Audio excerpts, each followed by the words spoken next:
Ain't nobody really fucking with me like they always saying. All these people hit me up, but I know that they... Ayat di atas berkaitan atau berhubungan dengan penelitian. Dengan dilakukannya sebuah penelitian, maka terjadinya perubahan pada suatu pendidikan. Karena dalam proses pendidikan pasti tidak monoton atau itu saja. Pasti perlunya melakukan perubahan dari sebuah pendidikan agar nantinya lebih berkembang daripada sebelumnya. Itulah gunanya melakukan penelitian dalam sebuah pendidikan. Tujuan penelitian dapat memperoleh pengetahuan.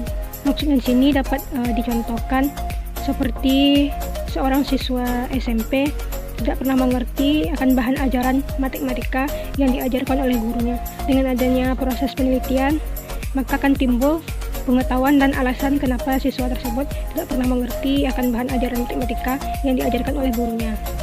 Yang kedua yaitu pemecahan masalah. Maksudnya di sini setelah mengetahui sebelumnya alasan kenapa seorang siswa SMP tidak mengerti akan bahan ajaran matematika yang diajarkan oleh gurunya, dapat disimpulkan dan dapat disusun pemecahan masalah akan persoalan tersebut. Langkah selanjutnya dari tujuan penelitian tersebut yaitu dengan timbulnya teori-teori baru dari sebuah persoalan sebelumnya. Jika dilihat dari segi prosesnya, tujuan penelitian memiliki beberapa tujuan. Yang pertama itu mendeskripsikan, menggambarkan atau memberikan secara jelas dan cermat tentang data atau fakta dari permasalahan yang ingin kita teliti. Dapat kita contohkan misalkan seorang siswa SMP tidak memahami proses pembelajaran matematika yang diajarkan oleh gurunya.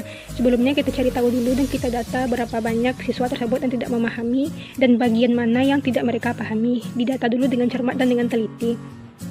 Lalu yang kedua, menerangkan atau eksplanasi kondisi atau faktor-faktor yang mendasari melatar belakangnya terjadi permasalahan tersebut, yaitu menerangkan kepada siswa tersebut mengenai apa yang tidak dipahaminya oleh pembelajaran dari matematika yang diajarkan oleh guru tersebut. Lalu yang ketiga yaitu menyusun atau merumuskan teori-teori hukum-hukum mengenai hubungan antara faktor yang satu dengan yang lainnya atau peristiwa yang satu dengan peristiwa lainnya. Jadi langkah selanjutnya itu menyusun atau merumuskan dari permasalahan tersebut, dari asal mula permasalahan tersebut timbul dan bagaimana cara memecahkannya. Selanjutnya yaitu melakukan prediksi, estimasi dan proyeksi mengenai peristiwa-peristiwa yang terjadi dan timbul gejala-gejalanya. Dengan adanya sebuah penelitian, pasti nampak dari seorang siswa SMP yang tidak memahami proses pembelajaran matematika, gejala apa saja yang timbul dari seorang siswa tersebut hingga dia tidak bisa memahami dan tidak bisa menangkap untuk pelajaran yang diajarkan oleh gurunya.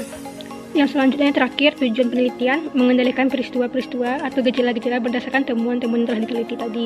Setelah kita mengetahui alasan kenapa seorang siswa tidak memahami proses pembelajaran matematika, maka untuk selanjutnya dengan mudahnya bisa mengubah atau bisa kita kendalikan peristiwa yang sebelumnya terjadi untuk yang akan datang, masa yang akan datang tidak kembali terjadi seperti hal tersebut.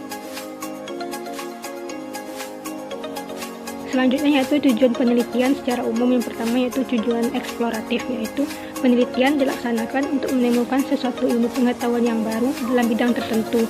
Maksudnya seorang siswa tadi yang tidak memahami pembelajaran matematika yang diajarkan oleh gurunya, dengan adanya sebuah penelitian timbul dan hadirlah metode pengajaran baru yang diberikan oleh guru si pendidik kepada peserta didiknya agar nantinya peserta didik lebih memahami bahan ajaran yang diajarkan oleh guru dan agar lebih efisien.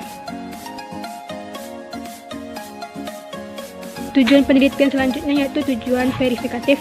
Dapat dicontohkan seperti penelitian yang dilakukan untuk menguji efektivitas metode pembelajaran yang diterapkan di luar negeri.